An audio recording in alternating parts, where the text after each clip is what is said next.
it's a very interesting panel today we are going to discuss, but before that, welcome all the distinguished guests and fellow technological leaders. So nice of you for all the panelists to join.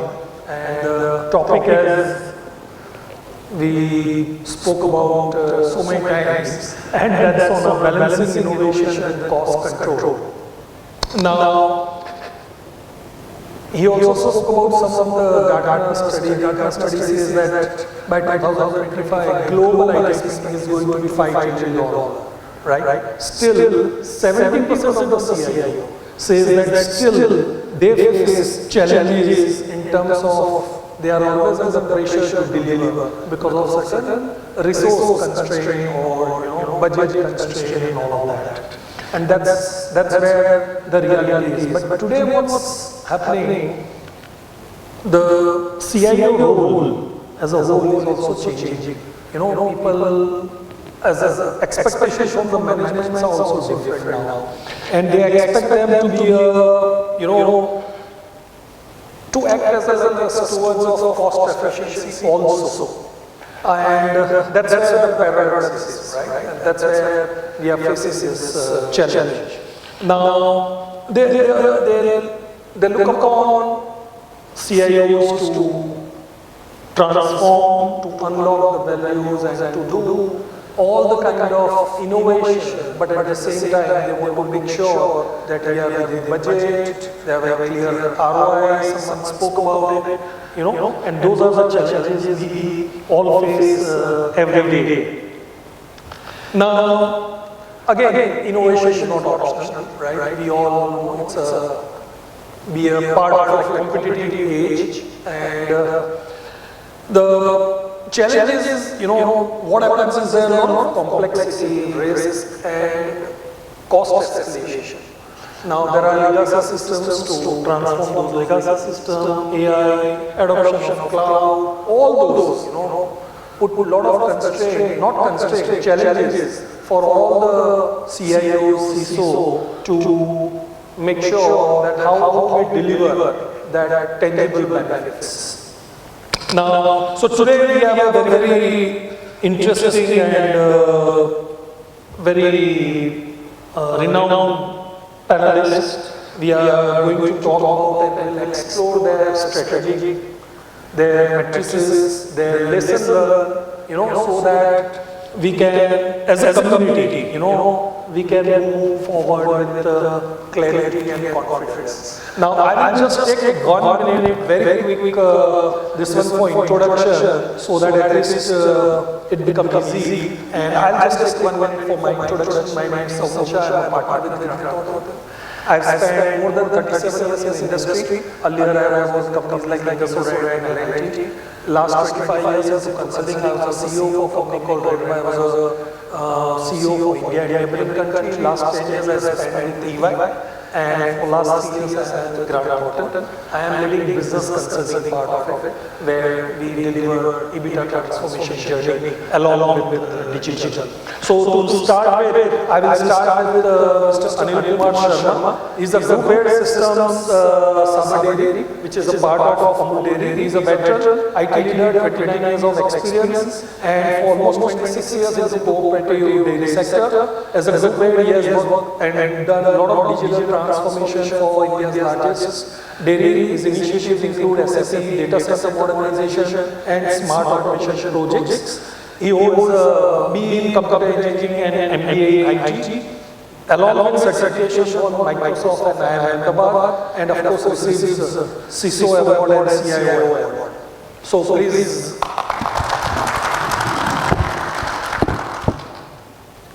We have Mr. Dipen, Chauhan, Senior Vice President, IT and ERP, Gujarat Gas Limited. He is a Senior Vice President, Gujarat Gas Limited. Commercial marketing, business development, IT and ERP function with a strategic role in India's leading natural gas distribution companies. He contributes to digital transformation and operational efficiency across multiple zones and business units. His leadership spans across regulatory infrastructure and customer-facing technology initiatives. Zunair is Associate Director at Shivaami, a cloud solution provider and Google Workspace partner. Over a decade of experience in cloud technologies, he plays a key role in AI-powered digital transformation strategy. He is a global sales certified professional and frequent speaker on AI cybersecurity. Gaurav Vyas is IT for Stovec Industries, which is SPG print subsidiary of SPG Prints Netherlands, with a focus on digital transformation in textile industry, industrial print sector, CIOs, infrastructure modernization, cybersecurity and enterprise application. His role supports Stovec's global footprint and innovation in rotary screen and digital printing technologies. Dr. Mukund KS is an Associate Vice President, Group Head IT for Aris Life Science. He drives digital innovation, cybersecurity and cloud strategy. Recipient of multiple industry awards, including CIO of the Year. He is known for his thought leadership in AI, digital health and enterprise IT. His work emphasizes secure, scalable and patient-centric technology solutions. So, as I said, they talk about this clock, and also what I'll do, I'll just straight move to the questions so that it's beneficial to all of us. And my first question to Dr. Mukund is on, this, of course, the discussion happened about balance and, how you prioritize and all that. So how you define the right balance between innovation and cost control in organization? So a sparkling evening to you, Saumil, and to the entire audience down here. I think probably before we get started, right, a quick show of hands. How many of you watch shows and movies on Netflix? I think all of you would be seeing Netflix. So probably when you see Netflix, one of the most important things when Netflix started was this particular features of there, which is called the recommendation engine. Now, what does the recommendation engine do? It tells you people who watch this particular genre or movie or shows also watch this. Would you like to watch it too? Now, I'm going back in time, way back in 2009. What happened was that Netflix announced a $1 million bounty. And this $1 million bounty was for anybody who could develop the best recommendation engine. And Eureka. There was a development team that was able to break the code and came out with the best recommendation engine way back then. But what happened? Netflix as an organization talks about innovation. And they breathe innovation. But they dumped the $1 million project that they did. The innovation of $1 million was flushed out. And the reason being was that there was over-engineering.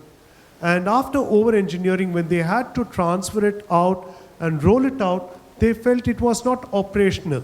And for those reasons, what we come to see is that innovation sometimes can also lead to failures. That takes us to a very important aspect on how do you balance and how important it is for the role of the CIO to find the balance between two different aspects. One is going to be in terms of your cost, and two in terms of innovation, right? So finding that very sweet spot is getting to be so much of a challenge. The CIO becomes a visionary. He also becomes a pragmatist in such a scenario. Also very interesting, I'm sure this particular situation, all of us would have faced, what I'm going to talk about. So what happens at some time, we come out with a pilot idea. The pilot idea starts off, we say there's a proof of concept, and after that is going to be a 4-week proof of concept. The management comes and asks us, what happened? It's 12 weeks down. Just like Akash was saying, it's 12 weeks. And then at that point of time, we start thinking, no, sir, we are still working on it. The ideas are still refining. At that particular moment, what happens further? It's no more a proof of concept. It's permanently ongoing concept. A POC definition has changed today. So what could we do? How do I find the balance between these two areas? If I would have to look at it, it starts off with the strategic objective of the organization. Now, what is the objective? What does the organization want to do? What are the goals of the organization? If we are able to understand the goal of the organization from there, the next important thing is I know where to put the money under innovation. There could be multiple ideas, but what is going to give me the ROI?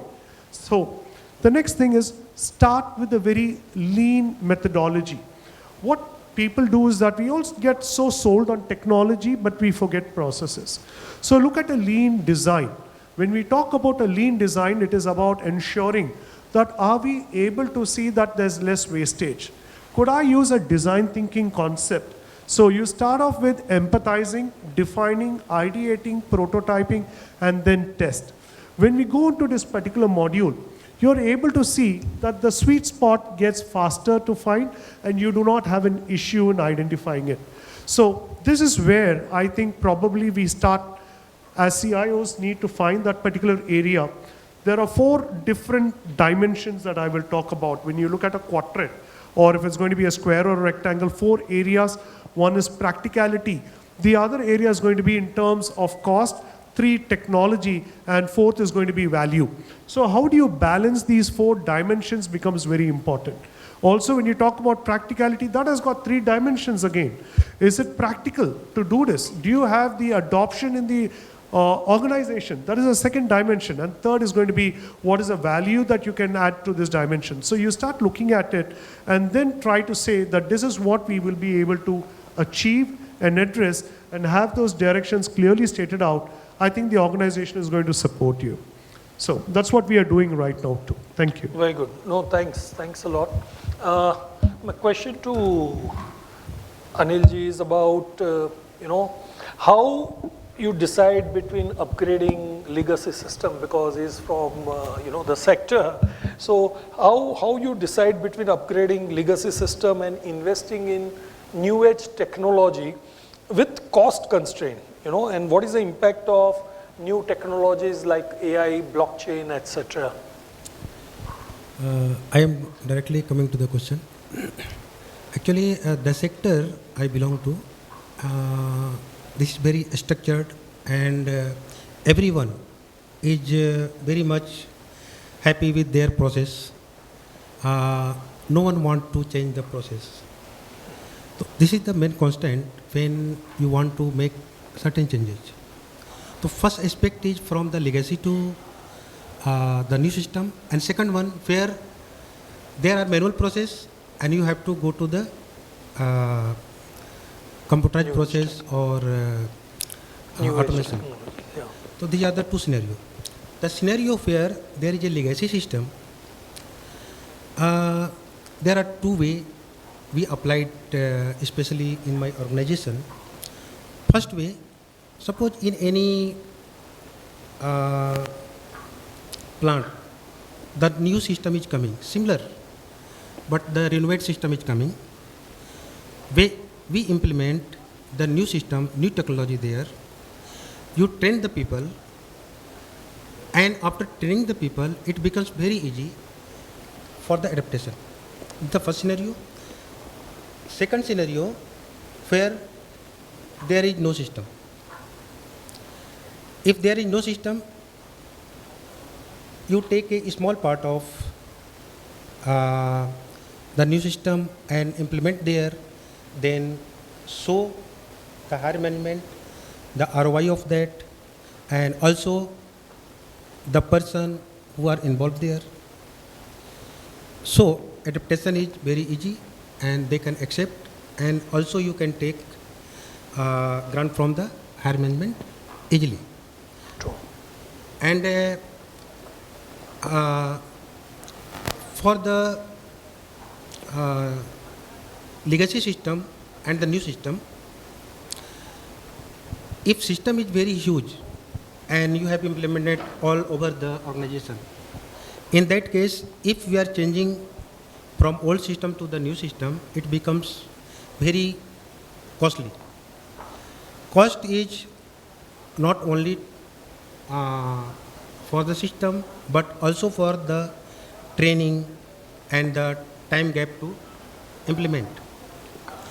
There, either we can implement the new system as a modular way, where it can take data from the legacy system through some API or some other way, and then we can implement the new system. These are the scenario we can face. Perfect. Thank you. Question to Gaurav. How you bring business and IT together? Because that's one of the challenge most of the organization face. And with your industry experience, if you can explain to the group, it will be really interesting for people here to know about it. Yeah, thank you. So the days are gone when the technology or IT was a different department than the business. Now IT itself is a business. So because it's a business enabler. So when we are talking about the technology, so because now the board is also expecting IT to drive the business. Their expectations for the innovation from the technology, how business can get more benefited with the latest technologies, and that will be the part of the business. So it is not such kind of scenario where we were responsible for the uptime and the security management, and these days are gone. So now everything is business. They are expecting how the new business can be, innovation can be implemented, or with the help of technology, how forecasting how we can implement a such scenario where we can reduce the downtimes or productivity increment. So these all the business. So there's a technological technical jargons are no more with the technology. So everything is business. So IT leaders are speaking the business language, and business people are speaking the technology language. This is the collaboration. So it's a shared venture kind of thing. So now we as a IT, so we think that we should learn the business, and business should learn the technology. So it's a shared venture for both the things.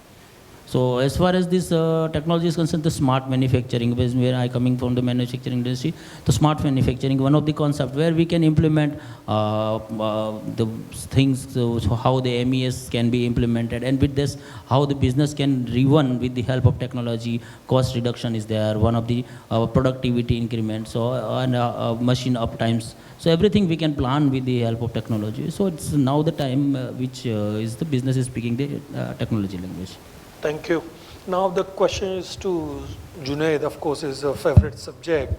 But, how, and of course tech defense and those guys spoke about it, but how the security compliance can be made if infra is shifted to cloud, and if there are certain frameworks or something you can talk about it, See, on the security compliances now, if you see the latest law, the latest mandates coming from a SEBI compliance, RBI compliance in data protection law, cloud solutions are being always, see, when we started our journey as a cloud solution implementation partner, a lot of resistance we used to face, that where my data is going to store, how my data is going to be managed, whether it will be secured in case of any natural calamities, how the data recovery will be done.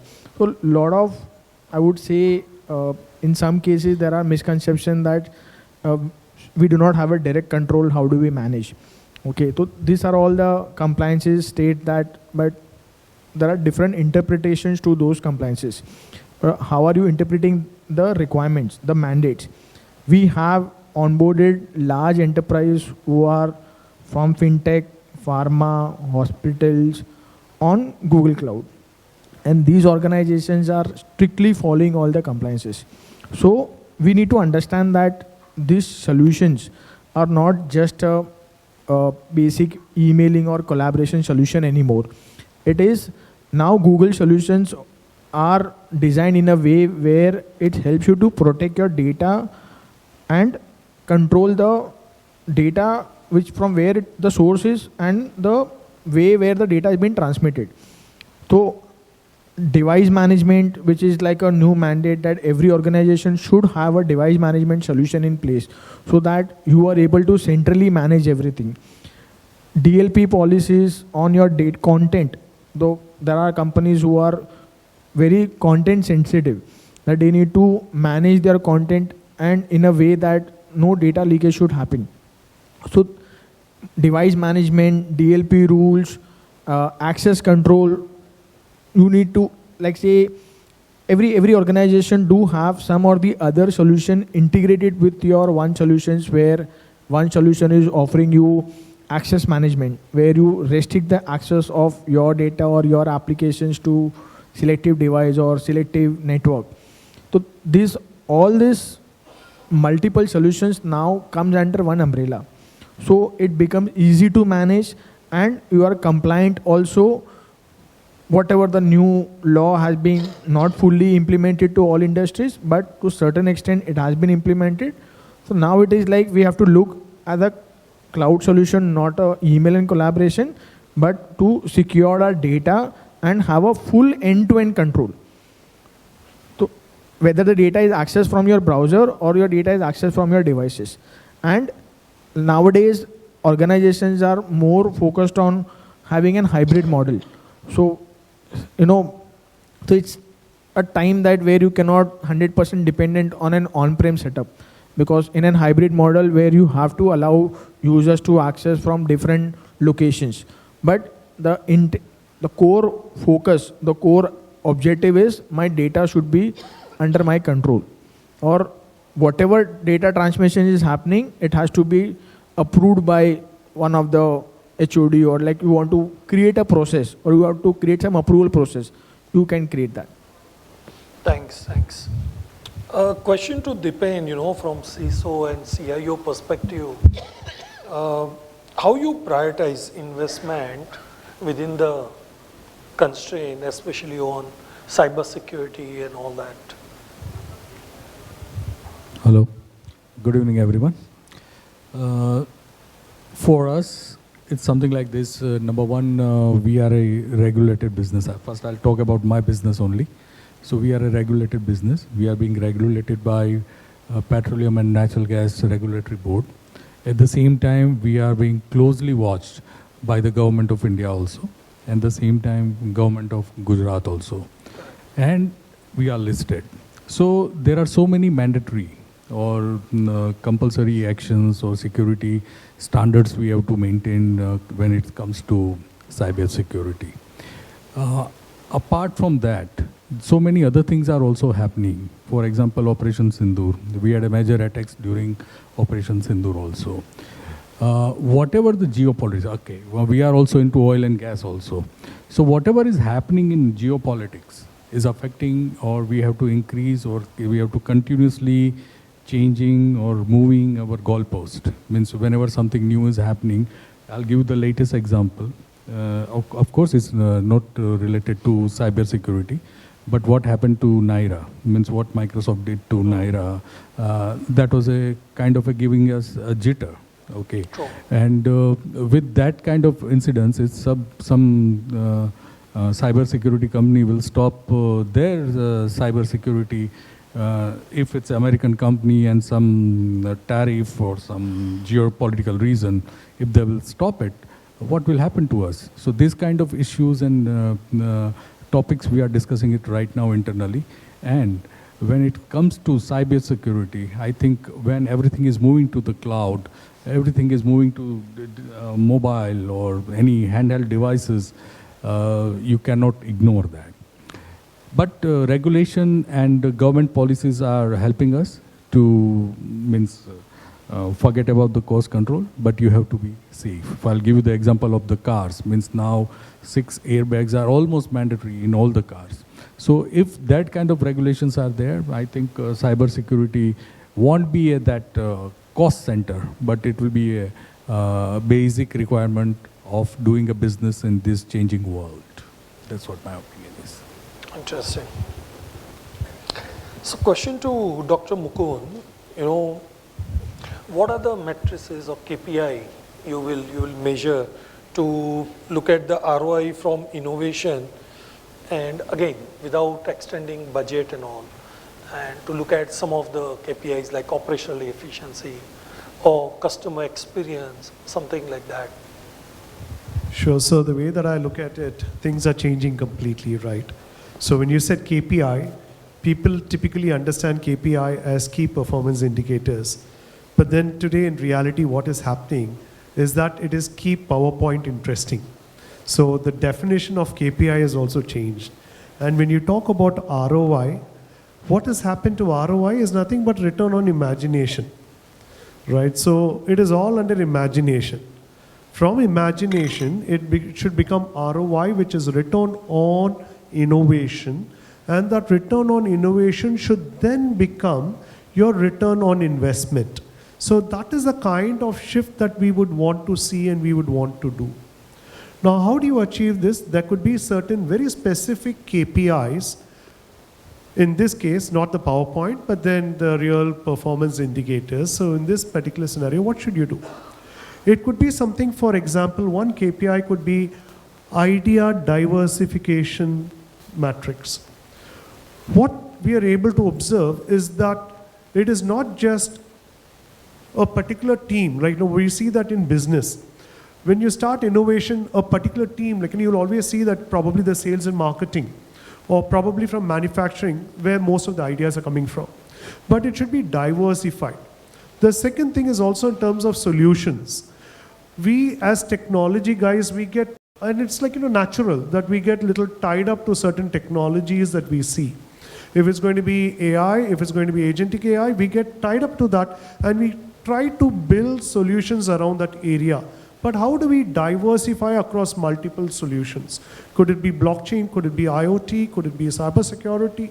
So it also ensures that the diversification of ideas are across various different sources, across teams and also solutions. That is very important. The next KPI probably could also be in terms of idea execution time.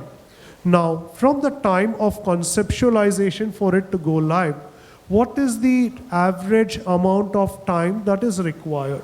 I think this speaks a lot of volume in terms of also saying how good we are on the innovation cycle. The cycle of innovation, when we look at, displays a very important matrix over there. The third thing also we need to look at is something called stage gate rate. The reason why I call stage gate rate, like, when we talk typically about marketing, we talk about a funnel.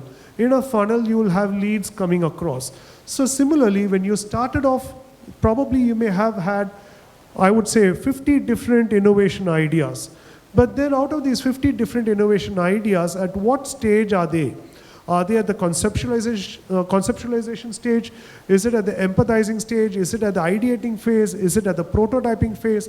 The reason why you need to maintain this is tomorrow when you see that certain POCs are failing or pilots are failing, it also helps you to address or understand where is it failing. Is it failing at my ideation phase, most of it?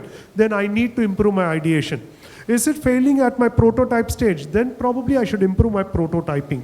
So I think some of these KPIs, but also very important, is, say for example, you should look at cost per idea or cost per innovation.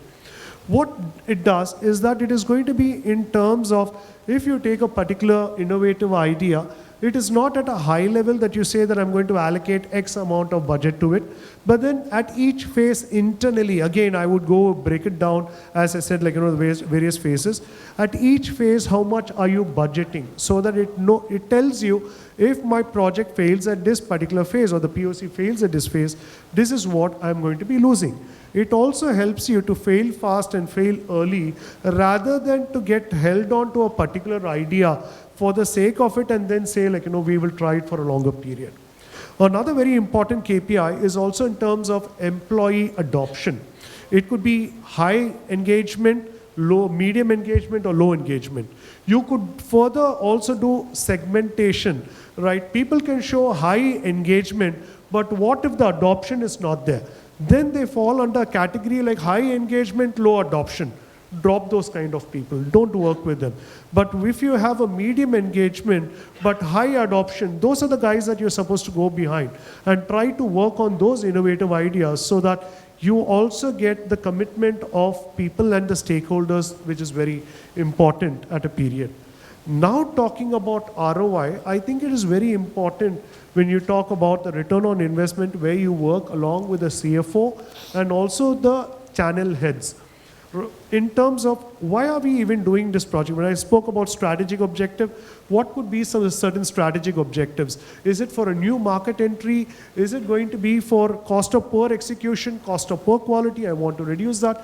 Man-hour reduction. So you define the reasons and the specific pointers on why we are doing it. and also measure it after to see whether we have attained that particular number. This will also give you a confidence in terms of stating that yes, this is where we are, and probably the innovation cycle is going to get a little better. A very important thing is the innovation ratio of budget. The innovation ratio of budget that I talk about is, say for example, we have an IT budget. In the IT budget, typically what we will do is we can say 3% to 10% can be allocated for innovation purpose, depending on the size of the organization, the risk appetite that they have. And then also this will help you to keep some buffer, which is also important to ensure that you have a proper life cycle moving on for your innovation, so that you can also say that in case a particular POC fails, I have some additional buffer to bring in over here. I think these are certain KPIs that we need to look at, and also as we get started, this will help us to further also get the trust of the organization, win the support of the CFO, which will also ensure that you can have probably your own innovation committee or an innovation council within the organization. That's where I would like to place it. Oh, very nice. Thank you. Very nicely explained and very interesting in terms of return on imagination and return on innovation. That's interesting. And Gaurav, just on that note of adoption where you talk about, so just touching about on people and skill and all, what role does workforce reskilling plays in especially driving innovation while controlling cost? So workforce skills is a very much important part, because as such every organization is facing with these skills, and the attrition of the people is so when we are reskilling the people, we can get the better result from the existing one. So we don't need to depend on the third-party service providers as well as the consultants. So that cost we can achieve, and as well as this cost, there is one more advantage which we can get the reskilling. People will be more motivated and they can be the more productive as far as the concern. And for the critical areas, we can develop the back-end force also available. So we should not depend on the particular skills people are there. What will happen? So most of cases we have seen that people are very much dependent. So we are dependent on the one person for the particular task. But when we are collaborating this such kind of skills with the other department people, so that will be helpful for the business to grow along, as well as the maybe our dependencies for the external parties like consultants or the suppliers. So it gets reduced. So we can optimize the budget, costing also with the help of this skillings of the people within the organization. It is one side cost reduction will be taken care. Very good. Thank you. Dipen, how you balance the speed of innovation and with the risk and compliance cost involved? It's something like this. Means if you see most of the organization, there are some core processes. Okay, when it's come to core processes, for example, I'll give you an example of my company. Means for example, billing, ERP, infrastructure. So these are non-negotiable. Okay, means we have to focus on that, and at any cost. Now the cyber security also, we have to focus on these core processes. You have to be completely focused on core processes, and the other processes which are I can say support processes or support functions. There you can try the innovation but without protecting your core processing or core function or core business, it's very difficult to go for the innovation. Apart from that, you have to do the risk assessment also of all the processes and everything. Means, of course, high risk, high return processes cannot be touched, and mainly, generally, in my company, we are starting innovation with the customer side, or I can say customer relationship management and those kind of processes. So based on that, if you have clear-cut idea or have done risk assessment of all your processes, it will be easier for you to where to focus for the innovation. But apart from that, you cannot go ahead without doing any kind of innovation in your core processes also. So many times we are doing internal groups and they are working on innovation of those core processes also.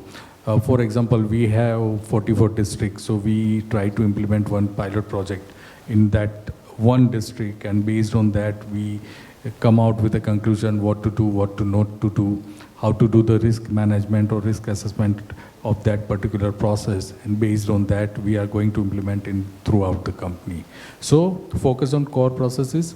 Number two, have a proper risk assessment of all your processes, and then you take the innovation part of your business, because business is nothing but how do you manage the risk. If you're managing the risk properly, then your business you will do in the business. That's my opinion. Yeah, thank you. Zunid, how is the overall cloud adoption curve in the industry, and associated with that, how they can cut down the IT cost, and with the help of AI, is there any value add where we can think about employee productivity or? See, cloud adoption has definitely slowly, gradually has been accepted in India. When we started our journey in cloud, as I mentioned earlier, a lot of resistance was there. But now if you see, in terms of cutting down the cost, cloud adoption and cloud implementations, it helps you to cut down all your other associated IT cost. So when you are thinking to implement, say, changing your email infrastructure on cloud, so most important point is adoption of the browser interface. If you still depend on license model, if you still depend on your old hardware setup, it is not that your setup is wrong or the decision was made which was wrong. It is now those solutions are outdated. Now you, according to the new innovations, we need to change the way we have changed the way of a simple example of using a mobile phone. Okay, we changed ourselves from using a Nokia to Android. It was the applications within the Android platform which made us to change. The WhatsApp, Facebook app. So these are the applications which are basically ease of use, which makes our life more simpler and easy to communicate. That's where the innovation and change comes. So when you think of changing your IT infrastructure on cloud, we have to first focus how it can help my employees to make his task much more in an easier way, and how it is easy for my IT team to manage. So everything is adopted by the users, and so it becomes more simpler for the backend team to monitor and manage everything centrally from one single console.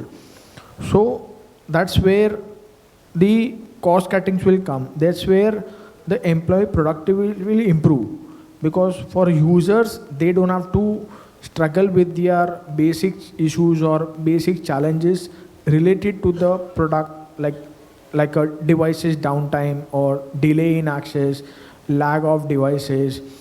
So a lot of basic issues are there. So it's now solutions are available which are seamlessly working on browser. So why do I invest more on license model? Why do I invest more on hardware? Let's focus on browser-based solutions, access from anywhere, and have a solutions where your compliance is also in place. So when I'm giving access from anywhere, still I don't want to compromise on my data protections. So there are integrated solutions available.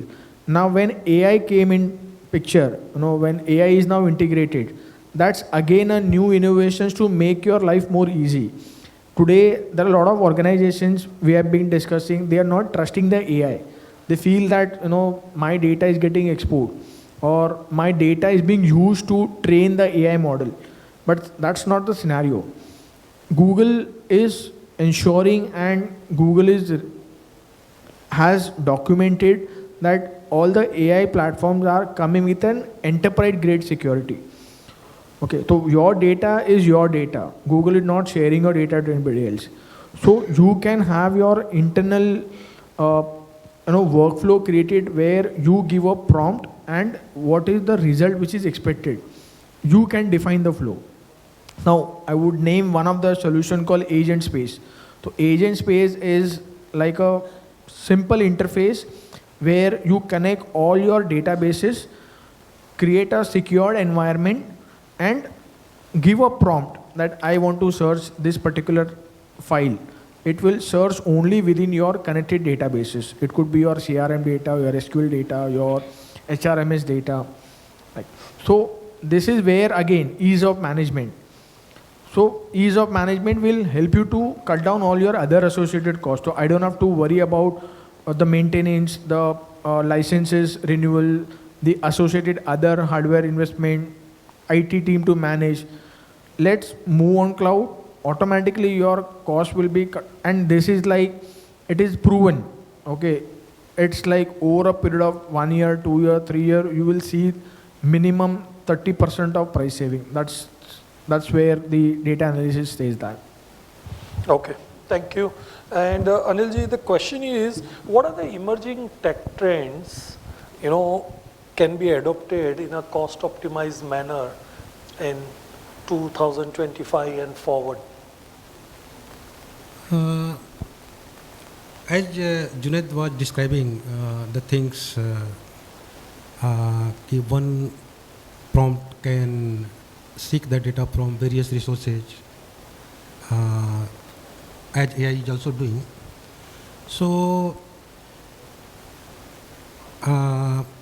here we can say that the trend will come mostly with the low code and no code kind of system. Basically, for the CIO and most of the IT team who is working in the core business, they don't want the more coding kind of thing. So they will love the low code and no code system. And also where the AI system is concerned, in AI system, for the particular things, for the particular purpose, with the help of open system, you can develop your own AI system. It is possible, but for the particular purpose. Otherwise, for the broad sense, it will be better to adopt the AI as a services. That will be good. And the reason behind this is, today this AI is there, tomorrow there will be another AI system. And another technology, the blockchain is also there. Everyone, say for example, in our industry where service is related and supply chain is related, where if I can take example of the source of milk to the consumer product, if we can include the blockchain, then customer reliability will be there. That's from my side. Correct. Thank you. Now, if organizers allowed, there is 1 minute left. I required 15 seconds to wrap up, but I can take any one question if anyone want to ask any of the panelists. If anyone has any question, yeah, please. Can somebody help him with the mic? Yeah.